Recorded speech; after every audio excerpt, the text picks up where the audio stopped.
Bonjour tout le monde, bienvenue à cette première vidéo de HDM Bike. Aujourd'hui, on va parler du choix de vélo.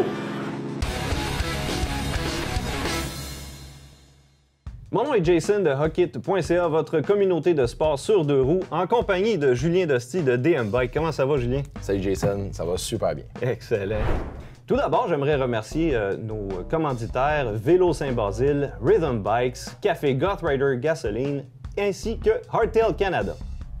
Alors la question du jour, Julien, comment on choisit le bon vélo pour ce qu'on veut en faire? Tu sais, cette année, il y a eu une grande recrudescence dans l'achat de vélos, il y en a partout. 2021, il n'y en reste plus. Donc, comment est-ce que les gens peuvent choisir le bon vélo pour ce qu'ils vont en faire? Oui, donc pour le choix du vélo, en fait, il y a 4 grandes catégories. Donc, ce qui va différencier chacune de ces catégories-là, ça va être la géométrie, le débattement et la position qu'on va avoir sur ce vélo-là. Donc, la première catégorie qui va être le cross-country. Le cross-country qui va avoir une géométrie un peu plus relevée, des angles un peu plus fermés.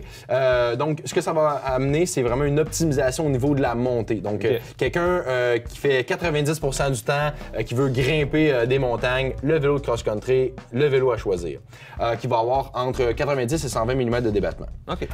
Ou après ça, on va avoir le trail bike. Le trail bike, on va commencer à avoir des angles un petit peu plus ouverts, une position qui va être un petit peu plus confortable, j'appelle ça un peu le couteau suisse du vélo de montagne. Okay. Donc, c'est un vélo qui nous permet d'aller un peu partout, qui va relativement bien grimper, qui va relativement bien descendre, qui va avoir entre un 130 et un 150 mm de débattement en moyenne. Okay. Donc, c'est vraiment un vélo, là, un tout-allé. Le vélo là, que la majorité des gens vont utiliser pour les sorties familiales, les sorties de fin de semaine, sur la semaine et tout.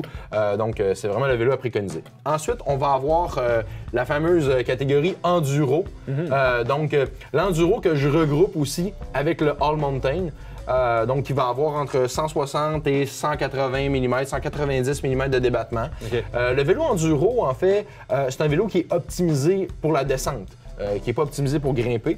C'est un vélo qui va nous permettre de grimper la montagne, mais qui ne sera pas optimisé pour ça. Puis vraiment fait pour maximiser le plaisir en descente. Pourquoi le enduro est si populaire? C'est par le fait que ça nous donne accès à des montagnes qu'on n'aurait pas accès avant. Donc, par exemple, le Sentier du Moulin, il n'y a pas de chairlift là-bas. Ouais. Donc, si je veux réussir à descendre le Sentier du Moulin, il faut bien que je grimpe en haut. Donc, le vélo d'enduro, le fait qu'il est maximisé pour la descente, nous permet de profiter de ces trails-là vraiment là, génial en descente, mais nous permet de monter en haut, ce qu'on n'aurait pas pu faire si on n'avait pas de chairlift. Et la dernière catégorie, et non la moindre, le downhill. Le downhill qui est vraiment pure descente, donc qui est vraiment pas faite pour grimper. On a absolument besoin d'une remontée mécanique là, avec un downhill, sinon vous allez carrément pousser votre vélo jusqu'en haut de la montagne. Donc c'est vraiment un vélo qui va avoir 200 mm de débattement et plus, des angles très ouverts, très slack qu'on appelle. Donc c'est vraiment que fait pour descendre. Donc, plaisir garanti, ça c'est certain, mais c'est pas un vélo fait pour grimper. Donc, on passe vraiment là de grimper le plus facilement possible à descendre le plus facilement possible. Donc, la meilleure façon de faire le meilleur choix de vélo, c'est vraiment d'aller à votre bike shop local. Vous allez avoir quelqu'un qui va être là pour vous conseiller et vous guider là, dans votre achat par rapport à ce que je vous ai mentionné. Excellent.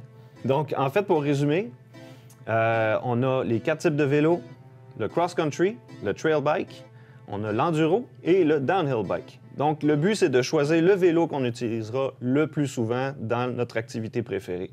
On espère qu'avec cette vidéo-là, on va vous avoir aidé à choisir le bon vélo pour ce que vous voulez faire avec.